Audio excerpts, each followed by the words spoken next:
Hola mis amigos, my name is Brock Page and I do random sports picks for fun. And before you write off the Spurs, they have a ridiculous win percentage when Kawhi Leonard does not play. But before I touch on that, let's get into the lines for Game 2. San Antonio is once again in Oakland to take on Golden State at the Oracle Arena this evening. We have ourselves a 9 o'clock Eastern start in this one. The betting opened up with the Warriors as the 12-point favorites and the total points at an even 211. Since then, Golden State's now minus 13.5 against the spread, with the total moving downward to 208.5. Currently, the Warriors are playing Goliath on the money line, laying 1,600. And at the moment, 73% of the bettors think San Antonio will get the job done. Speaking of the Spurs, they've still won 2 of their last 3 games outright and have covered their last 2 consecutive. In those 2 most recent covers, Kawhi Leonard had only played roughly 2 out of the 8 total quarters of play in those matchups. So before you go writing off the Spurs, they've proven they can get the job done against a number without their best player. Even more encouraging for San Antonio bettors, the Spurs team covers an impressive 80% of their games as the underdog. Even more impressive, San Antonio's 9-2 against the spread as the official road underdog. They're facing a Golden State squad who's been lackluster against the spread as of late, failing to cover in 3 of their last 5 most recent playoff games. The Warriors are also covering just 25% of their games in head-to-head matchups with the Spurs. In addition to all that, Golden State covered just 5 of 14 matchups versus teams allowing less than 99 points a game. All that said, there are 2 takeaways that make Golden State bettors seem a little less foolish for taking them to cover in this one. Point number 1 is this: San Antonio's best player is out despite the fact they've proven they can win without him. I'd rather have him in the lineup against the Warriors than not. And point number 2, Golden State's actually covered 50% of their matchups when the games tipped off at the current point spread.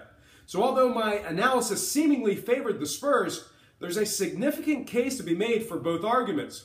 Speaking of arguments, there's one more area of betting I want to cover, but before I do that, it's time to take a quick timeout. Dame un segundo.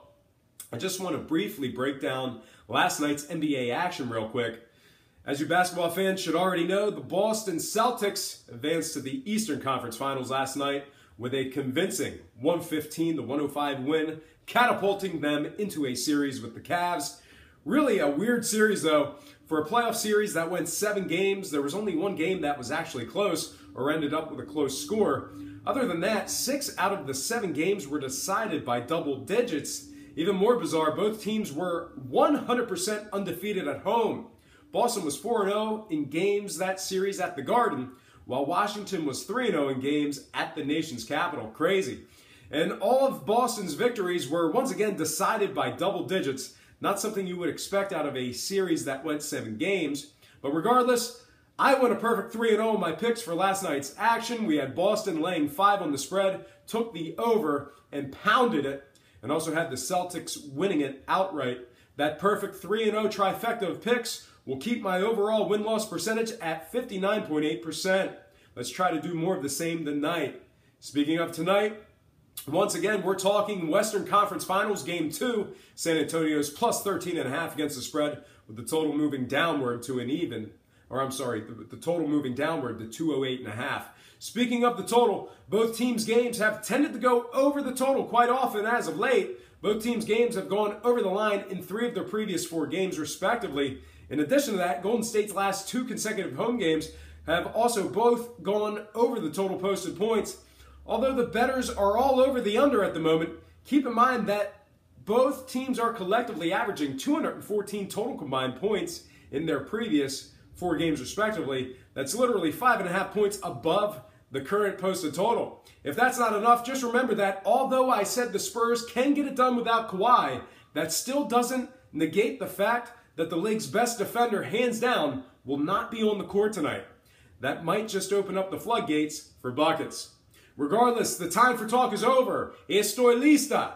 Let's go ahead and make some completely misguided basketball sports picks.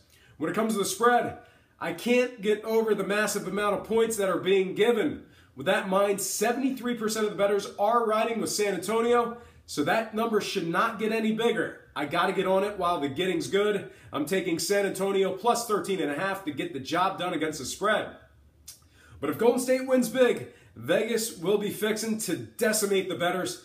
Moving on, when it comes to the total points, I think the lack of Kawhi will adversely affect the defensive side of things. Conversely, I think this one goes over the posted point total of 208.5. And when it comes to the money line cash, no real need to make a play on this one here. Having said that, this is a pick show and I have to pick a winner. So I think the Golden State Warriors will get the job done at home, win it outright, and make the series 2-0. Well, folks, that is going to do it for me. Nos vemos a la próxima. But before I get out of here, I have to remind you that I am not a sports betting expert, nor do I implore you to take any of my picks. A wise man once said, good ain't free, and free ain't good. If for some reason you decide to use the free information on this program, you're utilizing it at your own discretion. Most importantly, if you're betting any of these games, do it safe, do it responsibly, and most important, have fun. For Brock Page Productions, I'm Brock Page, and have yourself a positive day.